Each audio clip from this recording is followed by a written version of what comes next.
ನೀವೀಗ ಕೇಳುತ್ತಿದ್ದೀರಾ ಮಾಹಿತಿ ಖಜಾನೆಯ ಕಾರ್ಯಕ್ರಮಗಳನ್ನು. ನಿಮ್ಮ ಮುಂಜಾನೆಯನ್ನು ಸುಂದರವಾಗಿಸಲು ಇದೀಗ ಮೂಡಿಬರುತ್ತಿದೆ ಮಾಹಿತಿ ಖಜಾನೆಯಲ್ಲಿ ಶುಭ ನುಡಿ. ವಿವಿಧ ಸಂದೇಶಗಳ ಮಧುರ ಸಂಗಮ. ಕೇಳಿ ಶುಭ ನುಡಿ. ನಿಮ್ಮ ಮುಂಜಾನೆಯ ಸುಂದರ ಆರಂಭ. ಕೇಳಿ ಆನಂದಿಸಿ.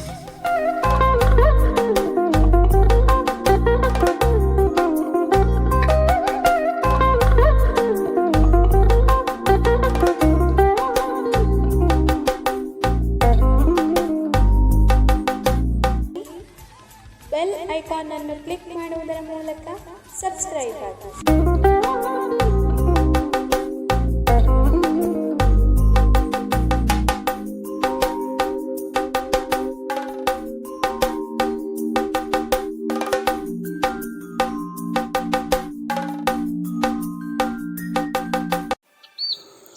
ಪ್ರಿಯ ಸ್ನೇಹಿತರೆ, ಅನಿವಾರ್ಯ ಕಾರಣದಿಂದ ಇಂದು ಪ್ರಸಾರವಾಗಬೇಕಾಗಿದ್ದ ಸ್ವಾತಂತ್ರ್ಯೋತ್ಸವದ ಪ್ರಯುಕ್ತ ವಿಶೇಷ ಕಾರ್ಯಕ್ರಮವು ಪ್ರಸಾರ ಮಾಡಲು ಸಾಧ್ಯವಾಗುತ್ತಿಲ್ಲ. ಅದಕ್ಕಾಗಿ ವಿಷಾದಿಸುತ್ತಾ ಇದೀಗ ನಿಮಗಾಗಿ ಒಂದು ಶುಭ ನುಡಿ.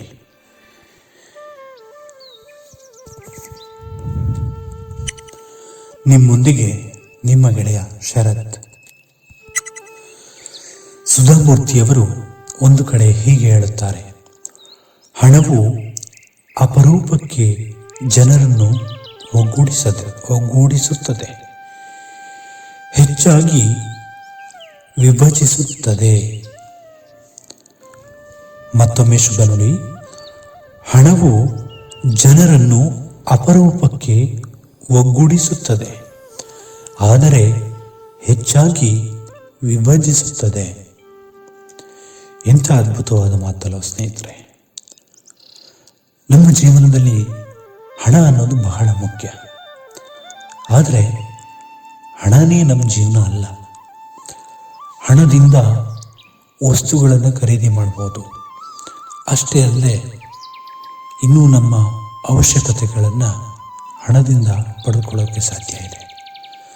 ಆದರೆ ಒಂದು ಪ್ರೀತಿ, ಒಂದು ವಿಶ್ವಾಸ, ಹಾಗೆ ಒಂದು ಸ್ನೇಹವನ್ನು ಹಣದ ಮೂಲಕ ಅಳೆಯೋದು ಎಷ್ಟು ಸರಿ ಅಂತ ನಾವೆಲ್ಲ ಯೋಚನೆ ಮಾಡಬೇಕಾಗಿದೆ. ಇಂದಿಗೂ ಕೂಡ ಕೆಲವು ಪ್ರದೇಶಗಳಲ್ಲಿ ಹಣಕ್ಕೋಸ್ಕರ ಏನು ಬೇಕಾದರೂ ಮಾಡ್ತೀನಿ ಅನ್ನುವಂತಹ ಒಂದು ಮನೋಭಾವನೆಯನ್ನು ಬೆಳೆಸ್ಕೊಂಡಂತಹ ಕೆಲವು ವ್ಯಕ್ತಿಗಳು ನಮ್ಮ ನಡುವೆ ಇದ್ದಾರೆ.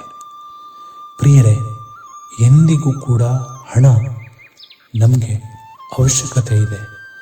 ಆದರೆ ಹಣನೇ ನಮ್ಮ ಜೀವನ ಅಲ್ಲ. ಸುತ್ತಮುತ್ತ ಅನೇಕ ಮನಸ್ಸುಗಳು, ಅನೇಕ ಸ್ನೇಹಿತರು ನಿಮಗೋಸ್ಕರ ಕಾಯ್ತಾ ಇದ್ದಾರೆ. ಆ ಸ್ನೇಹವನ್ನು ನಾವೆಲ್ಲ ಗಳಿಸ್ಕೊಳ್ಬೇಕಾಗಿದೆ. ಕೇವಲ ಒಬ್ಬರು ಏನೋ ಕೊಡಿಸ್ತಾರೆ, ಏನೋ ಸಿಗುತ್ತೆ ಅಂತ ಹೇಳಿ ಅವರ ಸ್ನೇಹವನ್ನು ಬೆಳೆಸದೆ, ಹಣಕ್ಕಿಂತ ಮುಖ್ಯವಾದಂಥ ಒಂದು ಅಂಶ ಇದೆ, ಅದು ಗುಣ. ಆ ಗುಣ ನೋಡಿ ನೀವು ಪ್ರೀತಿಸಿ, ಅಷ್ಟೇ ಅಲ್ಲದೆ ಸ್ನೇಹವನ್ನು ಬೆಳೆಸಿ ಅಂತ ಹೇಳೋದಕ್ಕೆ ಬಯಸ್ತೀನಿ. ಅಷ್ಟೇ ಅಲ್ಲದೆ ಪ್ರೇಮಿಗಳು ಕೇವಲ ಹಣದ ಮುಖವನ್ನು ಮಾತ್ರ ನೋಡಬೇಡಿ. ನಿಮ್ಮ ಸುತ್ತಮುತ್ತಲೂ ಅನೇಕ ಸ್ನೇಹಮಯ ವಾತಾವರಣಗಳು ಸೃಷ್ಟಿಯಾಗ್ತಾ ಇರ್ತವೆ. ಅಂತಹ ಸಣ್ಣ ಸಣ್ಣ ವಿಷಯಗಳು ಕೂಡ ನಮ್ಮ ಜೀವನದಲ್ಲಿ ಬಂದು ಹೋಗ್ತಾ ಇರ್ತವೆ. ಅವುಗಳನ್ನೆಲ್ಲ ನೀವು ಮರೆಯಬಾರದು ಅಂತ ಹೇಳೋದಕ್ಕೆ ಬಯಸ್ತೀನಿ. ಮತ್ತೆ ಮುಂದಿನ ಶುಭ ನುಡಿಯಲ್ಲಿ ಭೇಟಿಯಾಗೋಣ. ನಮಸ್ಕಾರ.